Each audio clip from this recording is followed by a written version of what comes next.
being a socialist, she shouldn't be doing this, and that is why a lot of people are kicking back at her. And another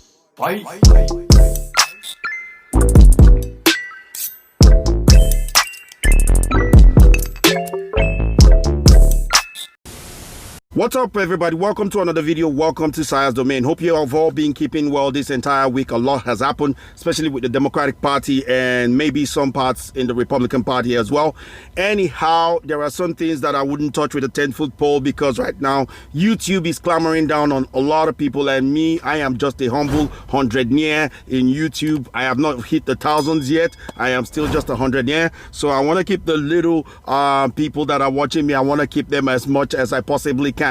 Anyway, let's get straight into this particular story right here about Alexandra Ocasio-Cortez, who has been getting flags from the right for, the latest trade that she has picked up. Now, Alexandra Ocasio-Cortez, one thing you would know about her is that she's a big advocate for socialism, and in a socialist system, it means that you can't have your own private businesses. The businesses has to belong to everybody, which means everybody will work together, make money, and it should be shared amongst everybody. So you having an individual business is against her ideology. The other thing that she does fight for is for greener earth, and new green deals and what have you. She wants cleaner energy, emission-free energy. These are the two key things that she has stood for. Now, recently she came out with a merchandise, and just by coming out with that clothesline, she totally destroyed two of her legacies, in my opinion. So we're going to get into the full story of what's going on. I'm going to share my opinion after that. Please feel free to share your own opinion in that comment section below. Without further ado, let's jump into it. So Alexandra Ocasio-Cortez this week came out with new clotheslines, and those clotheslines are not costing the same amount as every other person. In the Americas, most people that are selling t-shirts online, YouTube, I can see it for myself, is about $28 I think, or thereabouts. Some of them are $23 but she's come out with this clothesline that is going for about $58. Now, the issue here is that the proceedings aren't going to some special, they're not going to some special charity homes. The proceedings are not going to some organization.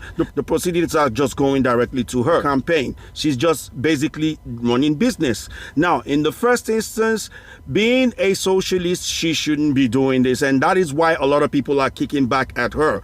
And another reason is this: her t-shirts are well expensive, far more expensive than the usual. And what's written on those t-shirts is tax the rich and something about the new Green Deal and what have you. Now, you're asking people to tax the rich, but you are doing a business that is going to make you rich. So you should be taxed as much as everybody else, because that's not the ideology of socialist environment or a socialist system or a socialist country. You are doing the exact opposite of the things that you are saying. Once again, another example of Democrats always pushing a certain narrative but not following through with their own action. Now, she did respond, and I'll get to that response in a second. One thing about her selling this, which is what most of these experts or people like Ben Shapiro who have attacked her haven't mentioned, is the fact that she's selling a clothesline that is supposed to promote the new Green Deal. The irony of it is this: if the clothing were made out of cottons, then we would understand that she's actually using materials that are causing less emission,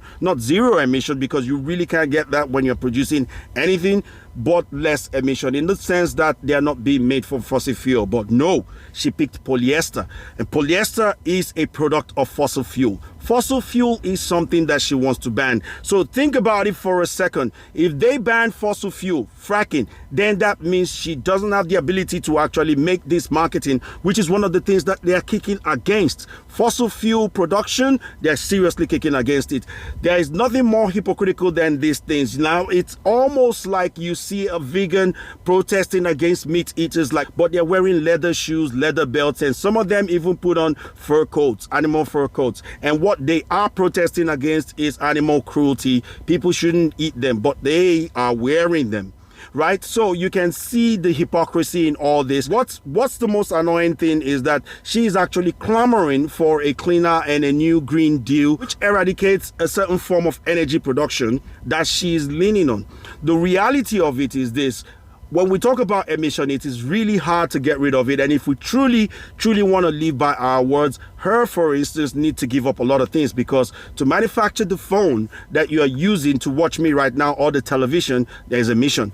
The air conditioning that you're using does create certain substances such as chlorofluoroethane that actually goes up there and destroys ozone. One molecule of chlorofluoroethane can eat up 3 molecules of oxygen, and that's what ozones are made of.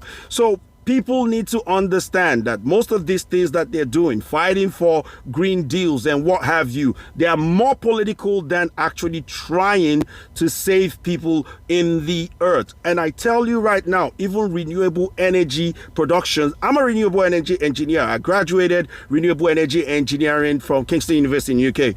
So I know what I'm talking about when I'm talking about this renewable energy thing. Now, while it is good and it will create clean air, you still have to create emissions producing these things, and these things, they do have a shelf life. Take, for instance, your windmills. They don't last forever. They have a 20-year span, and you have to keep manufacturing them and expanding and manufacturing and expanding and causing emission. Albeit you're trying to cause less emission, but you still are. Now, I don't want to dwell too much in this. The whole story speaks for itself. Her hypocrisy speaks for herself. But what's funny is the sort of response that she actually gave. And the response was, at least we are not paying our workers slave wages as our clothes are being made in America. But isn't this the thing that Trump was actually trying to fight for? Build America, buy America. So it's good when you say it, but it's not good when he's trying to do it. Still, once again, I tell you, the whole move is all political. There's nothing moralistic about what they're trying to do. There's nothing moralistic. It's all political. It's all for political gain. And they expect you to turn the other way, whereas they keep doing things that are damaging to people. It's funny when I have these conversations with most of my friends, they don't understand this, they don't see this, is that the people that are acting like they are more empathetic, they do absolutely nothing to help people. It's just the way it is. Empathy is not a prerequisite to kindness. Empathy is not a prerequisite to generosity. When most of my friends say, hey, Trump doesn't have any empathy, and I ask them, don't you have empathy for people on the streets? And they say, yes. I said, do you do anything to help them? Those people who are homeless on the streets? No. So empathy is not a prerequisite for kindness or generosity. Actions are. So sometimes you need to take away the words that people say, because they could be sweet-mouthed words. They would sound sweet in the ear, but reality is they will take absolutely no action to help you, because what they want to do is just to favor themselves while looking good in your own face. Now, these are my thoughts regarding this. Hope you guys enjoyed this video. Please feel free to share your thoughts in that comment section below. If you did enjoy this video, please feel free to hit that like button, subscribe to the channel, and if you're subscribed to the channel, please stay subscribed to the channel as well. Share this video if you found any value from it, and I will be catching you guys real soon. But until then, remember to always think critically, be objective, and always look after yourself. Catch you guys on the next one. Peace, and Sayas out.